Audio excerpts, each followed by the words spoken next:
Today we're going to continue our discussion on mathematical induction, and we will see incorrect proof by mathematical induction.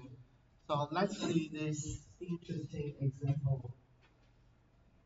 We have a proposition P of n, that's the statement, every set of n lines in the plane, and no two of them are parallel to each other, they will meet a common point at the plane. Okay, so you know it's not possible, right? Once we have n different lines on the plane, and no two of which are parallel to each other, then they will meet a common point. We know this is possible because when we have two lines or three lines, they are not parallel to each other. They will not meet at a common point. If we have n distinct lines.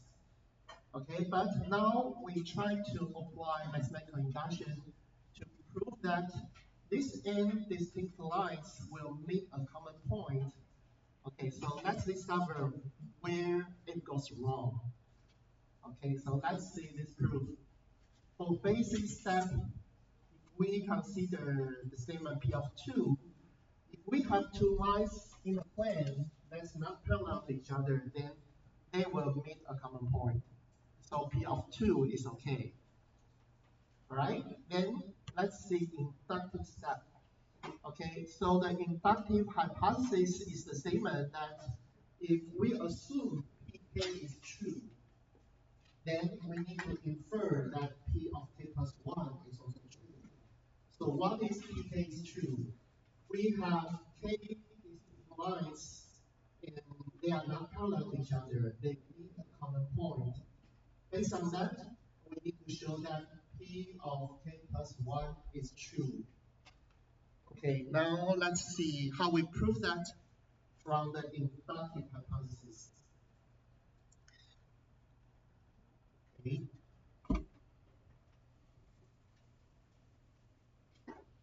So now we have P of k plus 1. That means we have k plus 1 different lines on the plane. Okay, and then we assume if P of k is true, then we need to prove that P of k plus 1 is also true. Therefore, we can partition these k plus 1 lines into two groups. The first group is k lines, and the second group is the 1 line. Okay.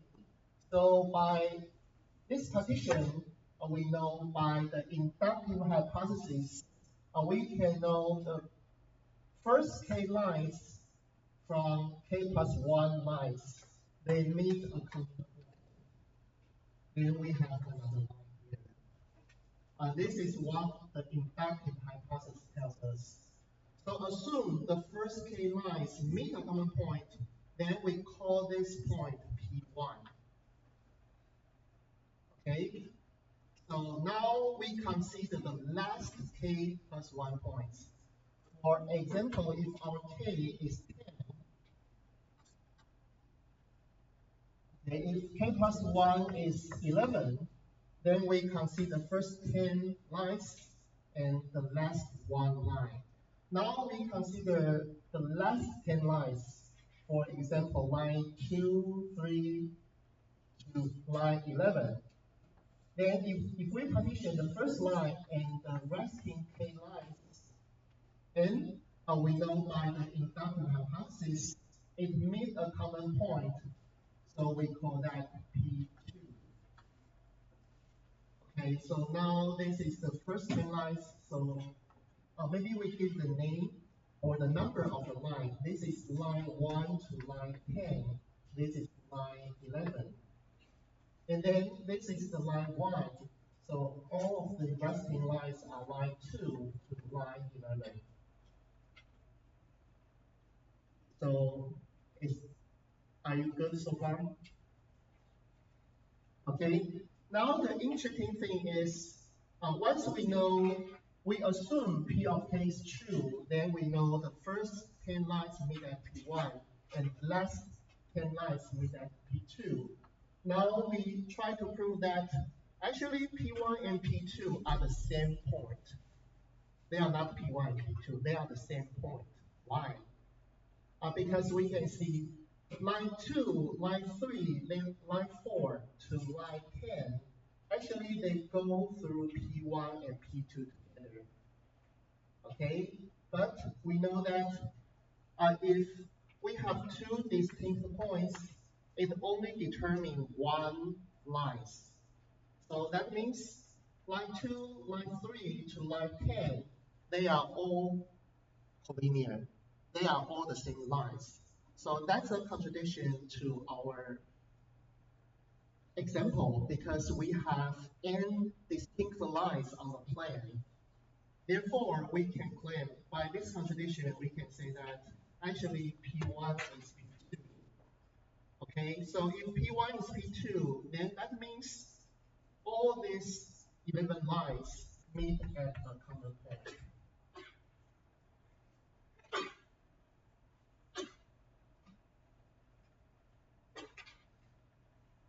好，我还是用中文讲一次好了。好，好，那我们要证明这个一看就是错的题目，就是有平面上的 K 条线。那这 K 条线呢，它不平行，两不平行，但是呢，这 N 条线会交在平面上的一个共同的点上面。好，那我们刚刚前面画过了嘛，这根本就不可能。好，那我们现在用数学归纳法来证明看看。好，那当然我们从 P2 开始。啊，如果有两条不平行的线，那这两条线就会交在同一点，所以 P2 OK， 所以 basic step 就证明完成了。好，那我们接下来来看一下 inductive step。所以我们先确认一下我们的 inductive hypothesis 是什么。假设 P2 是 OK 的，我们就假设 PK 是成立的，然后我们来证明 PK 加1也成立。那所以我们今天要假设 PK 成立，要证明 PK 加1，好，我就画出 K 加1条线。好，那我把这 K 加1条线，我们先用一个数字随便取代好了，这样大家比较好理解。我们不要叫 K， 我们叫假设现在总共有11条线，好 ，K 加1就是11的话，好，那这11条线呢，我们必须要用到我们的 inductive hypothesis， 也就是 PK 这件事情成立的情况下，所以我可以把 PK 这么多条线 ，PK 加1这么多条线分成 PK 条和剩下的一条，好，这样我才能够用到前面的 inductive hypothesis。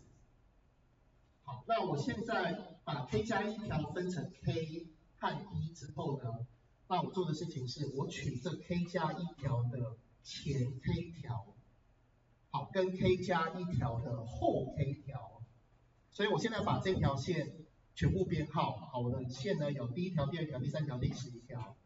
那我所谓的前 K 条呢，就是1到10号的线，这就是前 K 条嘛，所以第11号这条线就是最后一条嘛。好，那既然我们的 inductive hypothesis 告诉我们 K 条线会交在一个共同点，那我把它分出这 K 条之后，1到10号条是不是就会交在同一个共同点上面？那我们把这个共同点叫做 P1。好，那然后呢，我把这11条线再分一次群，好，我分成第1条线自己一个，好，然后2、3、4、5到11，剩下来的10条线分成另外一群。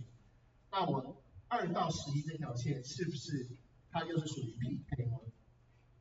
好，那如果 PK 会怎么样？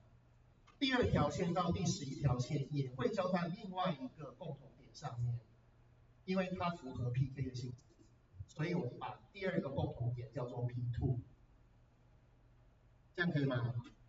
好，可以的话呢，接下来要证明一件事情，好，实际上当我们把 K 加一个点分成1和 K 的时候，无论我们分前 K 或后 K， 好，其实我们要证明的是 P1 跟 P2 其实它是同一个点，它不是2个不同的点哦。好，那我们来看看为什么它们是同一个点。它们是同一个点的原因，就是因为实际上你会发现这个 line 的编号经过 P1 这个点的有谁？是不是有2、3、4、5、6到10？都经过 P1 这个点，经过 P2 这个点的有谁？是不是2、3、4、5、6、7、8、9、10都经过 P2 这个点？也就是什么？我的线2、3、4、5、6到10要同时经过 P1 跟 P2 这两个点，有吗？再看清楚哦，我们的分前10条的时候，是不是 P1 到 P10有经过 P1 这个点？这是它交的共同点嘛？那我分第二群的时候，是不是 P2 到 P11都经过第二个点叫 P2？ 是吗？好，所以是不是我的 line 2到 line 10同时经过 P1 跟 P2 这两个点？有吗？有嘛？那所以这告诉我们什么？P1 跟 P2 如果它是两个不同的点，这两个点只能唯一决定一条直线。但是现在呢，我的 line 2、line 3、line 4到 line 10全部都经过这两个点。那是不是如果两点只能唯一决定一条直线，那2号线、3号线到10号线是不是全部都共线？那也就代表，其实我们根本就没有 line 2、line 3到 line 10。它们全部都是同一条线，那这就违反了我们的题目，就是平面上有 n 条不同的线这个假设。那为什么会违反这个假设呢？就是因为我们假设 P1 跟 P2 是不同点，所以才会造成这些线全部都共线。所以呢，结论是什么 ？P1 跟 P2 其实它们是同一个点，它不是两个不一样的点。这样听懂吗？好，那如果从我们得到的结论 P1 跟 P2 是同一个点呢，这会带来什么？哦，实际上你的第一条线到第10条线的这个点跟这是同点，那表示这11条线经过的其实就是同一个共通点，因此我们就证明了 PK 加1全部都共线，共点啊，他们会共同通过同一个点，这个点就叫 P。好。Okay, now we apply mathematical induction to prove that these n distinct lines on the plane, actually they meet a common point P. Okay, so maybe you can try to discover where it goes wrong.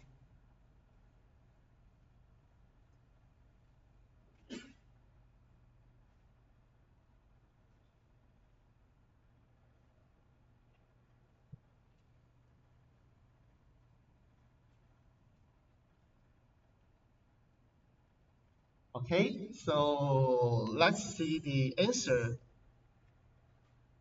Actually, when we prove that pk is true, and we need to infer that pk plus 1 is also true, it only holds for pk larger or equal to 3.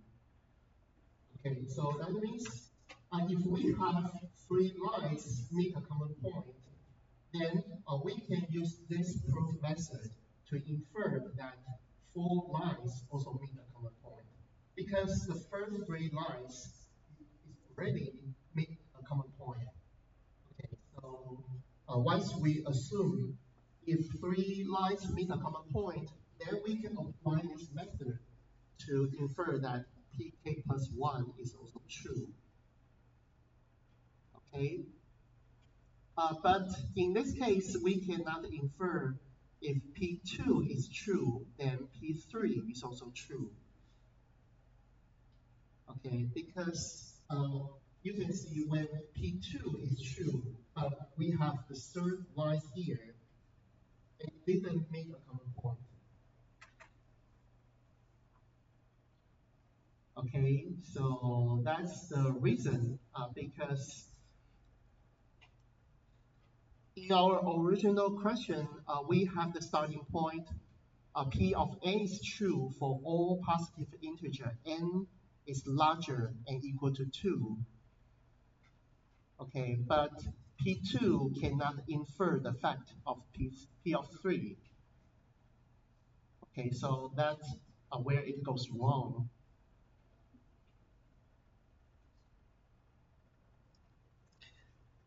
All right. So, do you understand this? Any question? Okay, if no question, then let me ask you one question. So, if we assume this step is correct, so the only problem is we don't have a good starting point. So let me rephrase the original question. If I change this to 3, does that make this problem and make this proof correct? Mm. Okay, so the basic step will be wrong because when we check P of 3, then we have 3 lines that are parallel to each other, but they will not meet the common point. So even though we change to 3, we can have a good inductive step. We can prove that P of k is true and P of k plus 1 is true. So the inductive step is the same, but we will have a wrong basic step. Okay, so even I change the number to 3, that doesn't make this question and make this proof true. Okay, very good.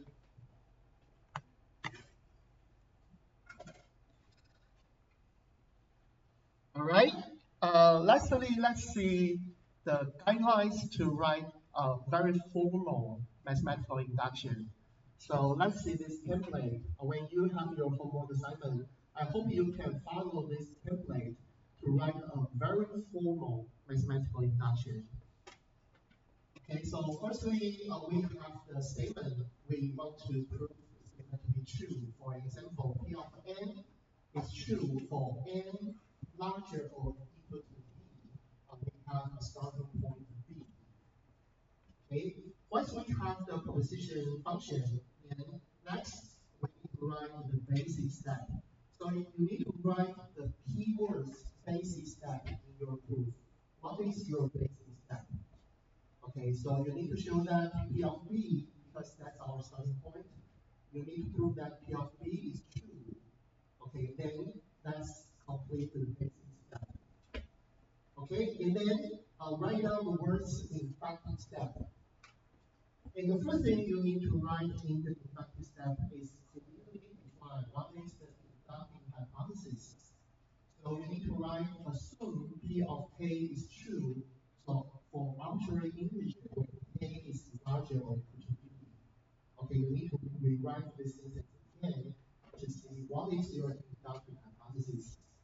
And then next step, what you need to prove is under this assumption and prove P of K is true.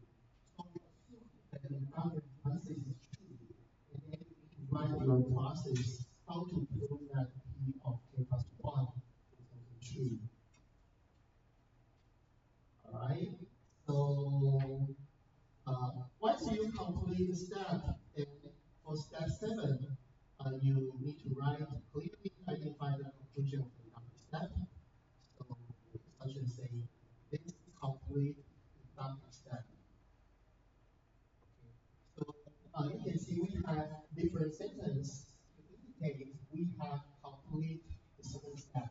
For example, this completes the first part of the proof, which is the basic step. And then this completes the inductive step, which is the complexity part. After that, we have our conclusion for our proof. After completing these two steps, we can state this conclusion again. So Pn is true for all integers with n larger or equal to b. Okay, so you need to write the original question again in the end of this proof. So that's a very formal step of next time for your homework assignment, you can follow this template to try to write this in a very complete step by yourself.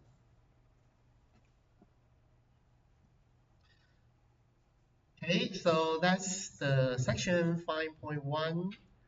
Next, let's see the next section, strong induction. We will see the definition of strong induction and some examples. Especially, we will compare strong induction to mathematical induction by the same question. Okay, so let's see. What is strong induction? When we prove the propositional function P of n is true, we have basic step and inductive step. Okay, so basic step is very similar to mathematical induction. We need to verify the proposition P of 1 is true.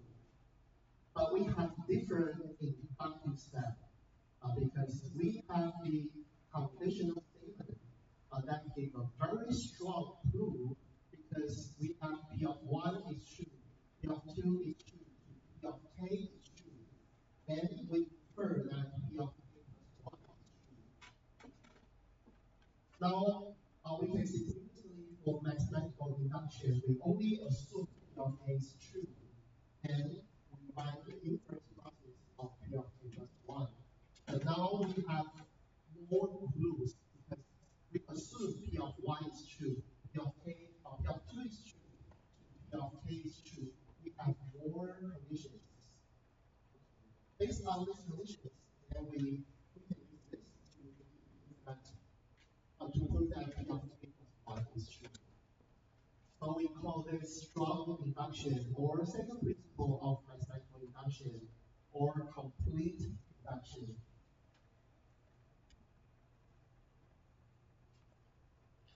Okay, maybe we can compare strong induction using our previous example where we climb the ladder. Okay, if this is an infinity ladder, then strong induction tells us we can reach all runs if we can reach the first run of the ladder. And then for every integer k, if we can reach the first k runs, then we can reach k plus 1 runs. So we need to watch this statement very carefully because this is we can reach first k runs.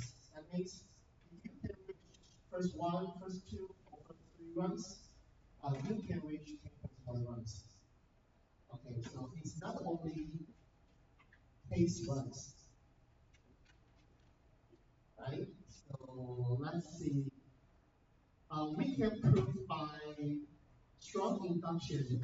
So firstly, we prove that the basis that P of 1 is true because we already said by our rules we can reach the first run of the ladder. And then for the inductive step, we assume P of 1 and P of 2 and P of k are all true for arbitrary k. Then we can try to prove how to prove that P of k plus 1 is true. So you know by the original definition of this problem to climb the infinity ladder, once you can reach a single run, then you can reach the next. Okay, so now we have very strong clues because we can already reach 8 runs, and it's easy to show that we can reach k plus 1 run. So now we make this problem a little bit difficult. Let's see how to prove it. Suppose we can reach the first run and the second run of the infinity ladder, then we can reach a run, then we can reach 2 runs higher. Okay, so now we have different rules, right? Because currently our rules in the initial step you reach the first and second runs. And then once you reach a run, then you can reach 2 runs higher. For example, if you can reach run 10, then you can reach run 12. If you can reach run 29, then you can reach run 101. Okay. Now we need to prove that we can reach every run. Alright, let's see how to prove this. We can prove this problem by strong induction. So for basic step, we can reach the first run. It's okay because we already suppose we can reach the first and second run. And then for inductive step, our inductive hypothesis is we can reach the first k runs. assume P of k, P of 1, P of 2, P of k is okay. Then we need to prove that we can reach k plus 1, 1. Okay. Now it becomes very easy. Once you can reach the first run, second run, k plus 1, k and k minus 1, k minus 2, we can reach all first k runs. Then let's see the second rule. We can reach 2 runs higher. So that means we can reach k plus 1 runs on our inductive hypothesis. Once you can reach k minus 1, and you can reach 2 runs higher, that means you can reach k plus 1. Because k plus 1 is 2 runs higher from k minus 1. Okay. Now you can see strong induction seems a little bit easier than mathematical induction because we have more proofs we can use. Okay, but next you will see a lot of different questions to ask you proof by this induction method. For some questions, maybe it will be easier to apply mathematical induction, and some will be easier to prove by strong induction. And actually, the principle of mathematical induction, or second principle of mathematical induction, or the well ordering property, they are all equivalent. Okay, we can prove by math, they are all equivalent forms. But you can choose either one once you discover which one is easier to for the proof.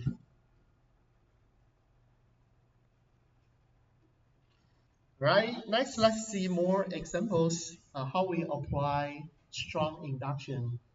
So this is the proof of the theorem of arithmetic to show that if n is an integer greater than 1, then n can be written as the product of primes. Okay, so what's the definition of prime number?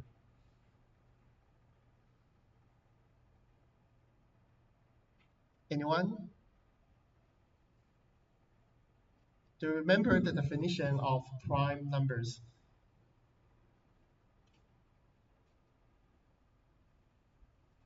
Okay, maybe you need some motivation and encourage 1 point for that definition. That should be easy, right? What's the definition of prime number? Okay.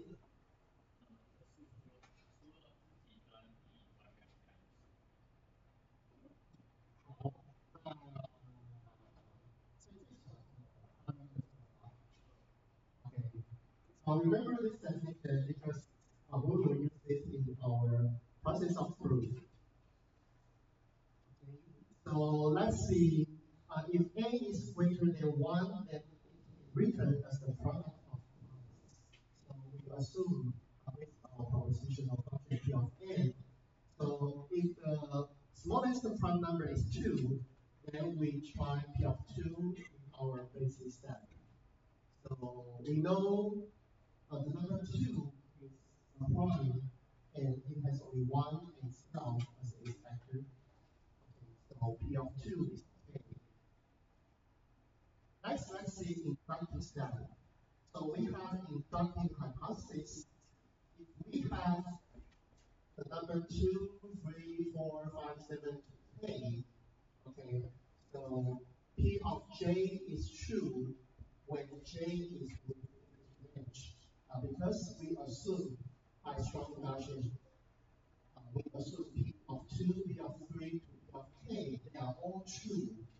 So if j is within the range 2 to k, then this is our inductive hypothesis. P of j are all true. And let's see how we prove P of k plus 1 is true based on this inductive hypothesis.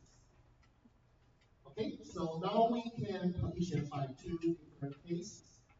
The first case, we consider if the number k plus 1 is a prime number or not.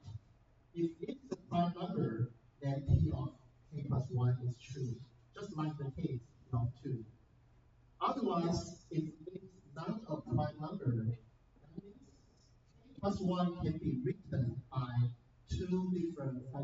numbers. For example, 7, for example, 10 can be written to 2 times 5. Okay.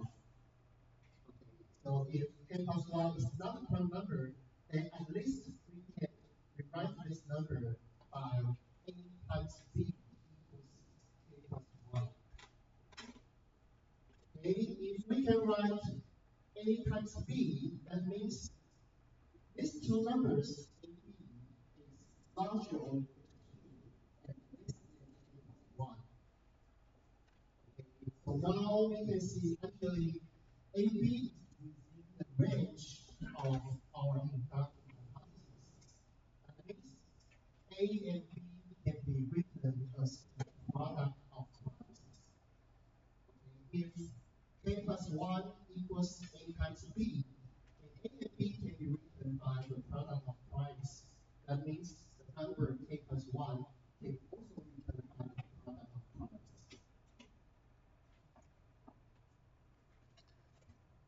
All right, so this should be okay. Next, let's see this question. Prove that every amount of postage of 12 cents or more can be formed using just 4 cents and 5 cents stamps. Okay, so when you go to the post office, maybe you want to buy 22 uh, stamps. Okay, but they will not give you 22 cents directly. Instead, they may give you maybe one stamp with 20 and two $1 stamps. Okay, that will be 20 and 1. Okay, so now we have the a unit stamp, 4 cents or 5 cents. And we want to prove that for every postage, the number or the amount larger than 12 and more can be formed by 4 cents and 5 cent stamps.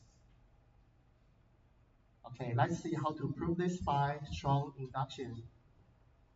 So assume our positional function P of n is the postage of n stamps can be formed by 4 cents and 5 cent stamps. Okay, let's see our basic step for 12 and 4. So let's see if the postage is 12, then we go 4 times 3 is 12. So we need 3 4 cents. Okay. Then for 13, okay, you know we add one more. So we can replace 1 4 cent steps by 5 cent steps. So now we have 2 4 cents and 1 5 cent steps. For 14, okay, we add one more. Okay, and we can replace this 4 cents, another 4 cents by 5 cents. So now we have 1 5 cents, 1 4 cent steps, and 2 5 cent steps. Okay, if we go to 15, then we need 3 5 cent steps. Okay, now we have the range from 12 to k. Now we know 12, 13, 14, 15, they are all k. So assume if we have the inductive hypothesis of J, J is in the range 12 to k, and k is larger or equal to 15. Okay, because we have verified by the basis set if k is larger than 15. It's between 12 and k, they are all k. And let's see how we prove that P of k plus 1 is true. Okay, so now we have 4 steps in our basis set. Okay, so we know if we want to prove k plus 1, that means P of k is true, P of k minus 1 is true, P of k minus 2 is true, and P of k minus 3 is true. If P of k minus 3 is true, that means we need one additional 4 cents step that can make a postage from k minus 3 to k plus 1. Okay, so this will be very easy because one, we know that p of 1 is true, p of 2 is true, p of k is true, then we can easily understand based on the previous choose p of k minus 3. And once we add 1 for sense, then that makes p of k plus 1 is true.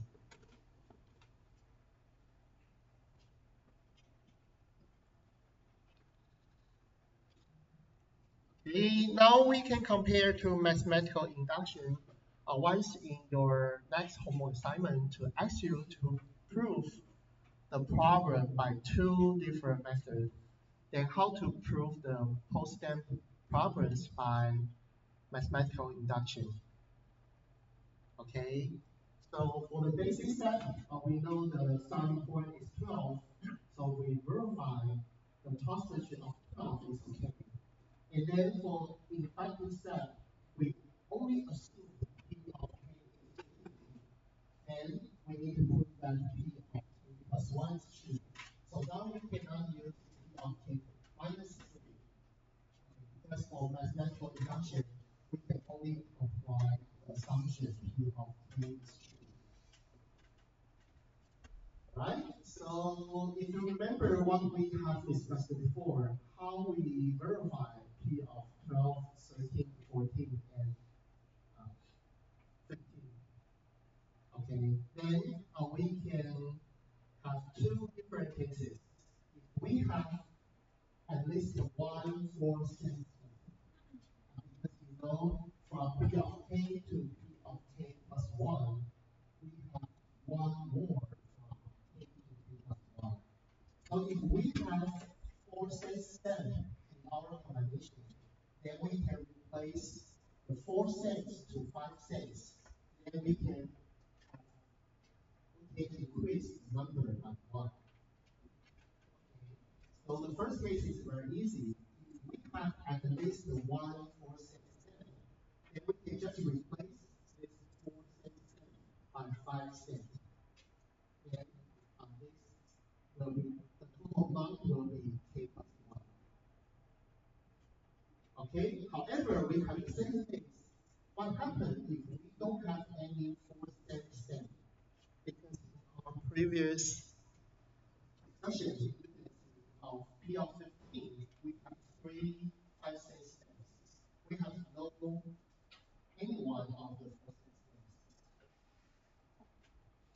Okay, so in this case, it will be easy because when this number is more than 12, that means it will be 12, 13, 14, 15. So at least we have 3 5 cents. Okay. So if we have 3 5 cents, that means we have no 4 cents. Then we can replace this 3 5 cents, which is 15, by 4 4 cents steps. That means it's 16. Okay, this helps us to increase the number by 1. All right, so actually, you can see this is a very interesting cycle of this number. So we know 12 is 4 by 3. We have 3 4 cents steps. And for 13, so now we increase by 1. So we replace 1 4 steps by 1 5 steps. So we have 5 by 1 plus 4 by 2. Right? Then for 14, then we decrease the number of 4 cent steps by 1 and increase another 5 steps. So if we always replace 1 4 cent step by 5 cent steps, then we can increase the total number by 1. And in the end, we have 0 4 cent steps. We have only 3 5 steps. Okay. Now we go to the next run because for 16, it will be 4 cent steps.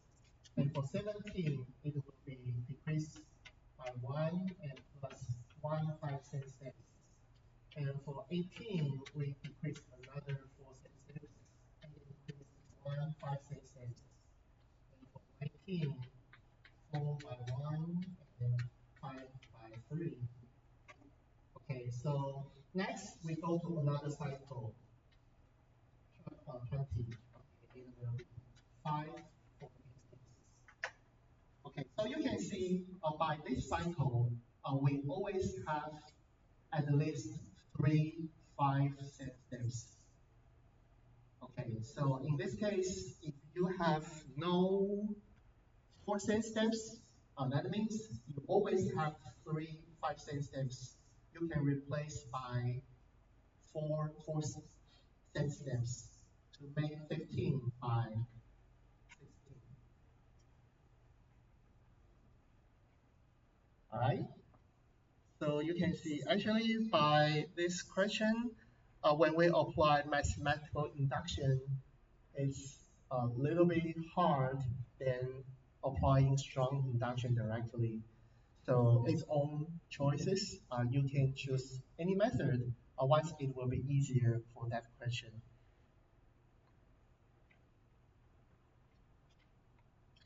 All right. So any question for this section?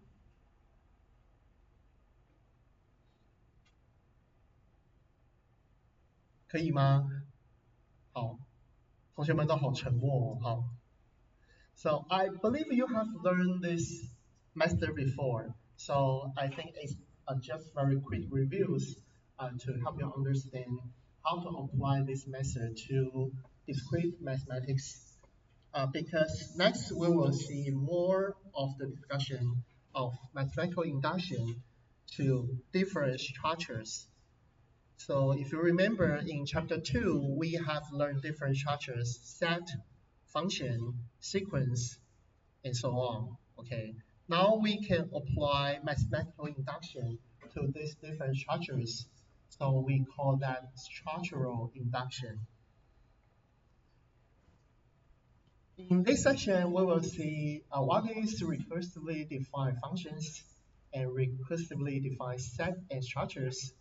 Then we will see how mathematical induction can be applied to this different defined structure.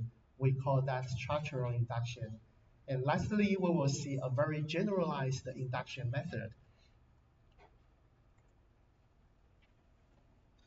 All right, so firstly, let's see the definition of recursively defined functions.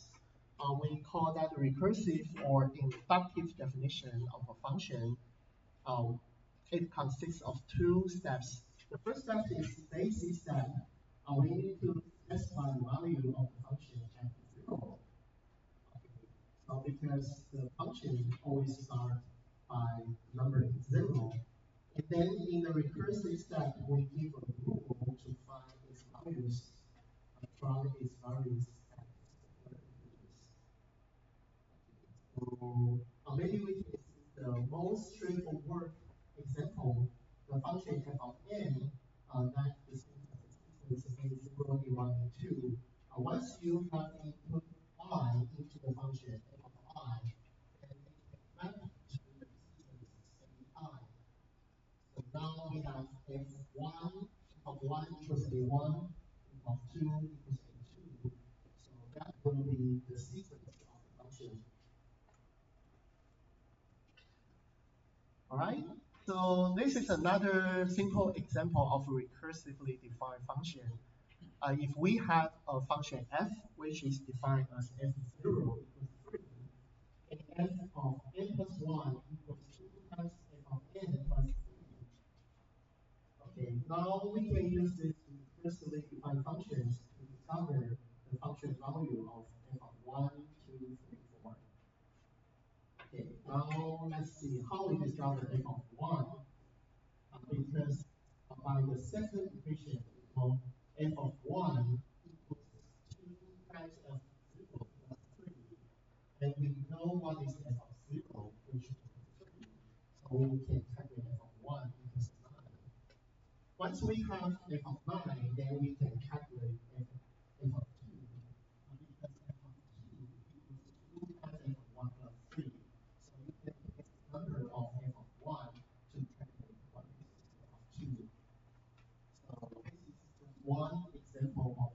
recursively defined function. Now we can apply this concept to all the number we know. For example, the factorial function.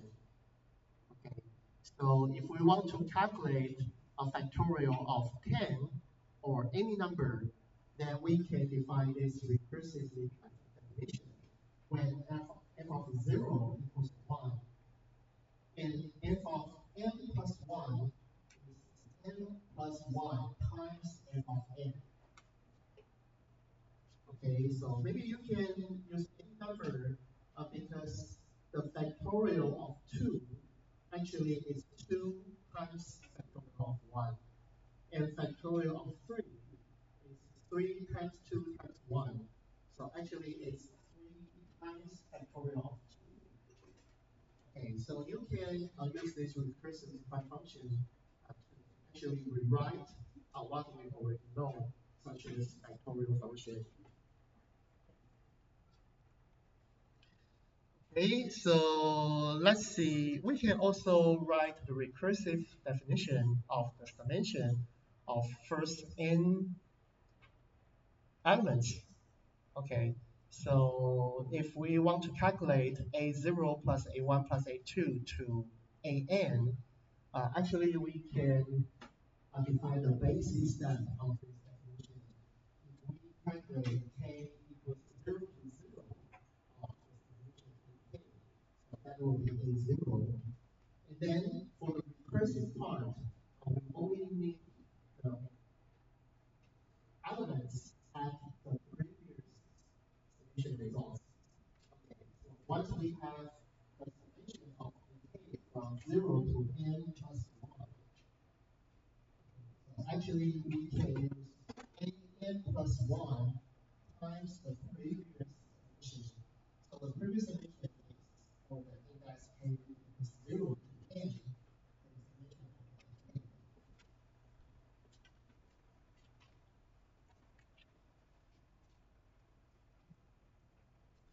All right, next let's see a very famous sequence. We already see this in chapter 2.6, no, 2.4.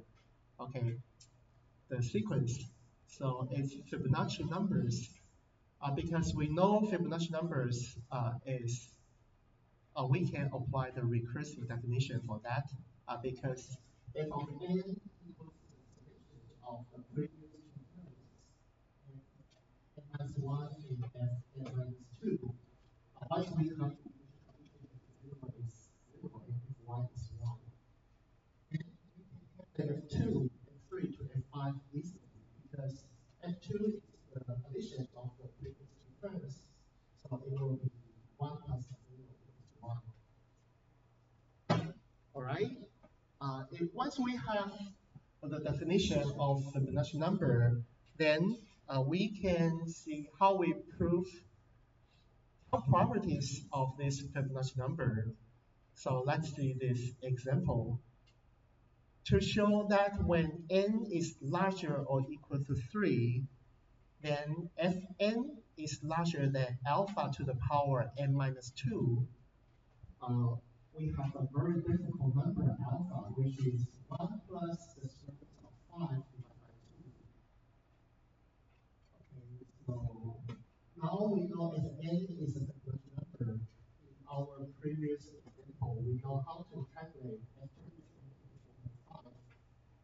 So now we need to show that when n is larger or equal to 3, and n is larger than this number to the power of n minus 2. Alright? Now we have a very difficult number, alpha here. So let's see how we prove that the Fibonacci number follows this property. Okay, so let's write our positional function p of n first. P of n is the statement if n is larger than alpha to the power of n minus 2. And we need to show that the starting point is p of 3. So we verify p of 3. Okay. So we already know that f3 is 2. So now you can if 2 larger than alpha to the power n minus 2. So now n is 3. So we can verify if n is larger than alpha, this number. Okay, so if the series of 5 is 2 point something, n plus 1 will be 3 point something. Divided by 2, it will be 1 point something. So 2 is actually larger than the number alpha. So next you can verify by yourself if P of 4 is true. So that will be our basic step. So the reason we only apply 2 terms in our basic step because we know Fibonacci number is the equation of previous 2 terms. So actually P3 and P4 is enough for our proof. But back to our standard example. So we know the cycle of these 5 or 4 steps is every 4 numbers. So we need to have 4 numbers in our basis step. Alright, next let's see the inductive step. Once we assume P of J is true, and J is within the range of 3 to K. So we assume P of 3 is true, P of 4 is true, P of K, they are all true. And we need to use the inductive hypothesis to prove that P of K plus 1 is also true. Okay, so let's see our goal. If once we need to prove P of K plus 1, that means if K plus 1 is larger than alpha to the power of K plus 1. Although this is n minus 2, right? So if n is K plus 1, then we need to larger than alpha to the power K minus 1. Alright, so let's see how to start because it's a little bit difficult because we have a very strict number alpha here. So maybe we can try to apply what we have known here. For example, we can rewrite our goal a little bit. How we approach to the exercise. So let's see, f of k plus 1 actually is a Fibonacci number, so it will be the addition of the previous two terms. So it will be fk plus fk minus 1. So by the inductive hypothesis, we know f of k and f of k plus 1 is true for this inequality. So we can write, actually fk plus 1 is larger than alpha to the power k minus 2 plus alpha to the power k minus 3. Right? This is what we already know. It's a Fibonacci number, and this too follows the inductive hypothesis. So we have these 2 inequality rules. Alright? So next we need to show that this 2 number actually is equal to alpha to the power k minus 1 because this is our final goal. Okay, so let's discover how to calculate these 2 numbers addition equals alpha to the power of k minus 1. Alright, there's a trick here, okay, because if you watch this alpha number correctly or carefully, and you can see actually it's the root of some equation. So actually this equation is x squared minus x minus 1 equals 0. Okay, so I'm not sure if you can verify alpha is the root of this equation. Maybe you can move from the right hand side to left hand side, or you can use the previous formula to verify. Okay, so once alpha is the root of this equation, then we can put alpha into this equation. Alpha squared minus alpha minus 1 equals 0. This gives us the equation alpha squared equals alpha plus 1. Okay, now we can see how we make the connection between alpha to the power k minus 1 to these two terms. Okay, because alpha to the power k minus 1, actually we can use alpha squared times alpha to the power k minus 3. Okay, because we are trying to use the previous results. Okay, and we have alpha squared here. So once we can replace alpha squared to alpha plus 1, then we use alpha to the power k minus 3 times alpha plus 1. This gives us alpha times alpha to the power k minus 3, and 1 times alpha to the power k minus 3. This is two special numbers. Okay. So this is how we connect the connection between our goal alpha to the power k minus 1 to these two special numbers. And you can use the equation alpha squared plus alpha minus 1 equals 0, and you can rewrite this easily.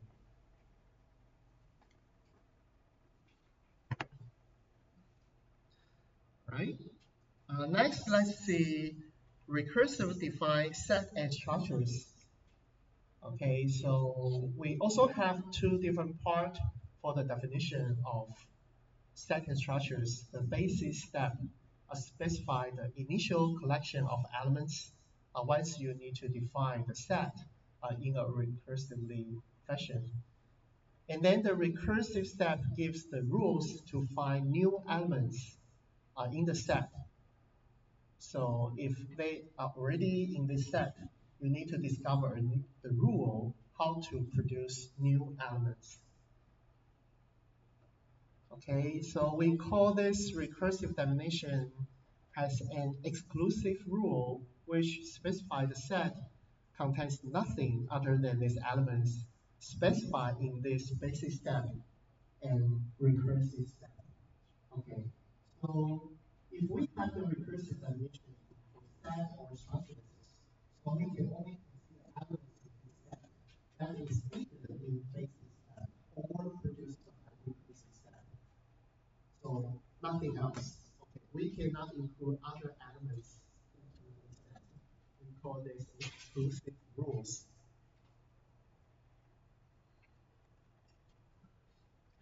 Okay, so next let's see the example. If we have a subset of integer s, okay, so the basic step is 3. We have only one element in this set s. And the recursive step, if we have two elements x and y in this set, then x plus y is also in this set. This is our recursive rule, how to generate or include new elements. So in this case, we can apply these rules to produce what is our set. Because our basis set we have 3 in our set. So that means x can be 3, y can be 3. Okay, so x plus y, that's 6. Okay, now we have a new element 6 in our set. So if we have 3 and 6 in our set, then we can make x and y to 3 or 6, or 6 and 6. So this produces 9 or 12. So you can see by this recursive step, we can produce more and more elements in this set S. Right? Let's see the example of natural number n. So how to define the recursive defined set for natural number n? Basic step, we have 0 in this set. And then if n is in this set, then n plus 1 is also in this set. So you can apply these rules from 0 to 0 and 1, and 0 and 1 and 2, and 0, 1, 2, 3, and so on. And eventually produce all infinite numbers of natural number.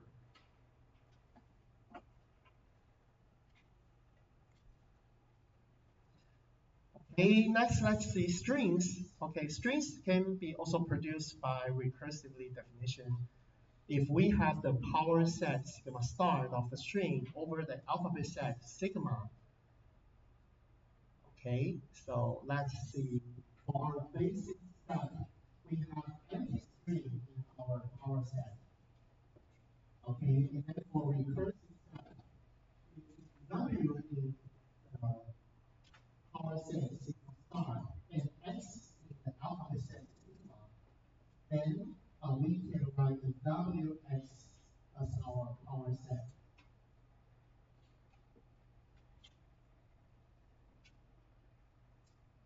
Okay, that means we attach the alphabet X into our string or our power set W. Okay, so you can put different elements X into the set. So let's see, if our alphabet set is 0 and 1, and the string in sigma star is the set of all these strings. Okay, so let's see how we create this sigma star. Because in the basic step, we have only empty string. Okay. And then we have 0 and 1 as our alphabet set. So you can include WX into the power set. Once you choose 0, then this will be 0 concatenated with string, empty string lambda, so it will be 0. Once you choose the alphabet 1, then it will be 1 into the sigma star. So if you have 0 and 1, then you can use 0 and 1 as W and choose another X in the alphabet set. So the alphabet set is also 0 and 1. So if you choose 0 again, you will have 0, 0, and then 0, 1. If you choose 1 again for your X, then your sigma star will include members 1, 0, 1, 1. 0, 1, and 1, 1. Right? So this is the history you can always create by this recursive definition. Okay, so let's example if we have AB in our alphabet set sigma to show that AAB is also in sigma star. So once you know how these two steps can produce new strings, then AAB will be very easy because initially we have basic step only empty strings. Then you can select A in our alphabet set. So A contact with the empty string, then A will be sigma star. Once you have A, you can choose A as X again, and you will have AA. And once you have A in your sigma star, you choose B as X in alphabet set. Then that makes it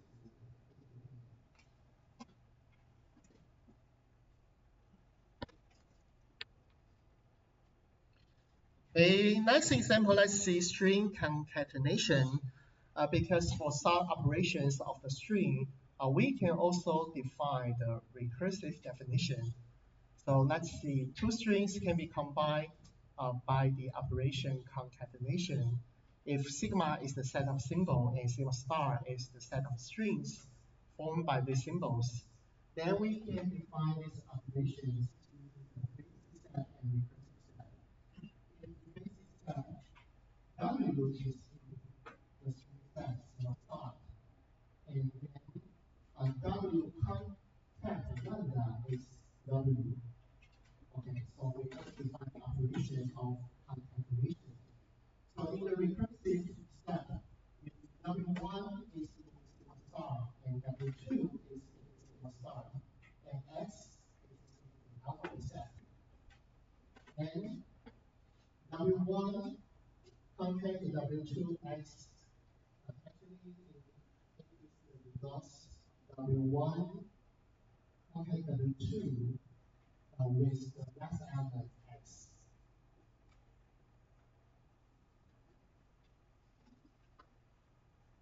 Okay, so in this case, we can apply string concatenation. So W1 concat W2, actually, it's just the concatenation of W1 and W2. So in this case, is W1 is ABRA and W2 is ABRA. So concatenation will be the results that W2 follows W1.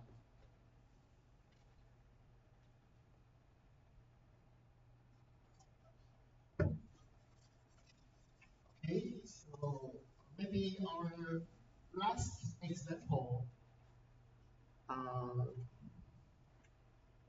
I'm sorry, please give students the paper.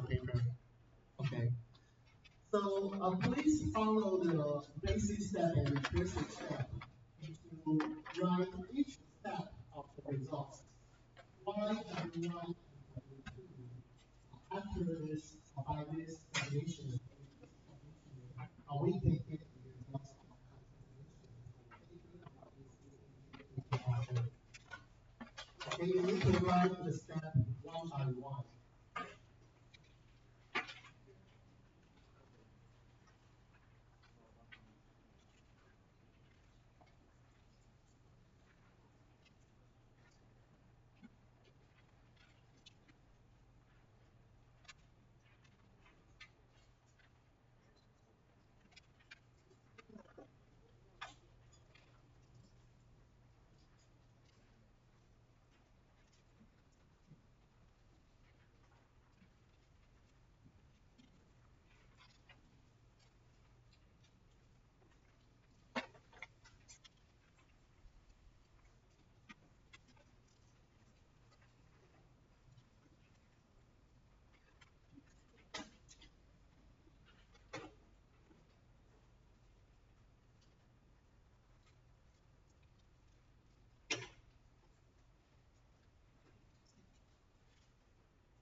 Okay, so let me rephrase the question again.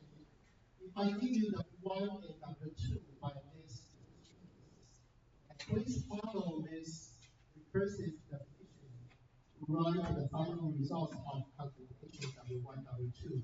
How to derive this sequence by this process? So write your step one by one.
All right, for example, W1 concat W2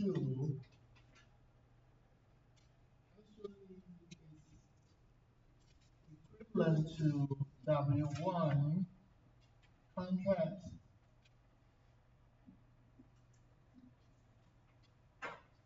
W2.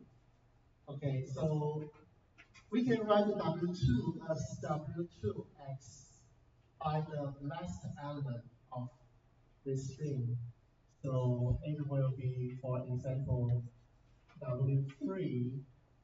So the last element of W2 is A, right? if W2 is the string W3 with the last element is A, right? So if we separate A out of the string W2, then we can write W2 by W3A. So this gives us W1 concat W3 A. So A is actually our output, right? So W3 can be rewritten to W4 with the last element R, right? But because here the W3 is C, A, B, A, B, R. Okay, so the last alphabet will be R. So by the recursive step, it will be W1 concat W4R. So that will be W1 concat W4 with the output of R, A. Then you can rewrite W4 by this recursive step again. So now you can see we have the output RA so far. So how to derive the final step? Then you will have AB, RAC, AB, RA. Okay, and we have no string symbols W.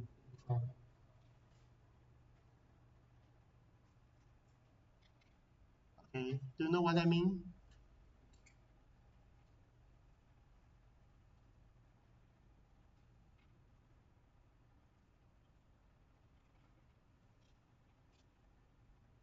好，那大家试着把这个流程解开哈，看看你会不会用这个 string concatenation 所定义的这个 recursive step 去产出它最后产生 concat 的结果的 string 是多少？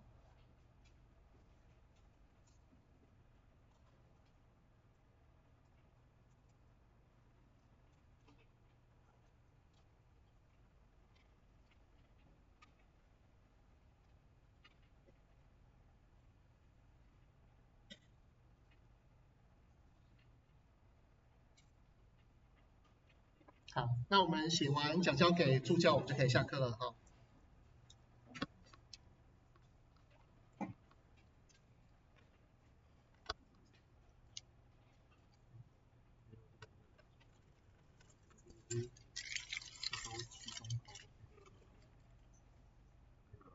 对，嗯。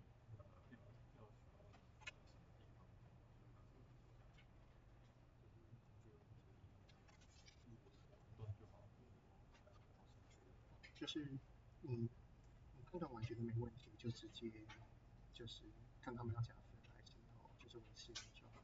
但如果你觉得不确定的，你就讨论这样。那是笔记上面问老师吗？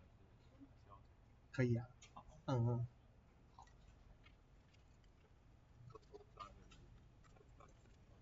好好好。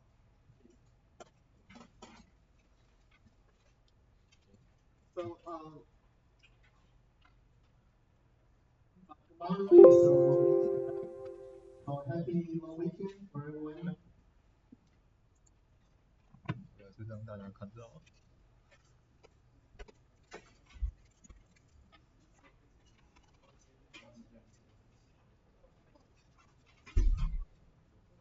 需要看的吗？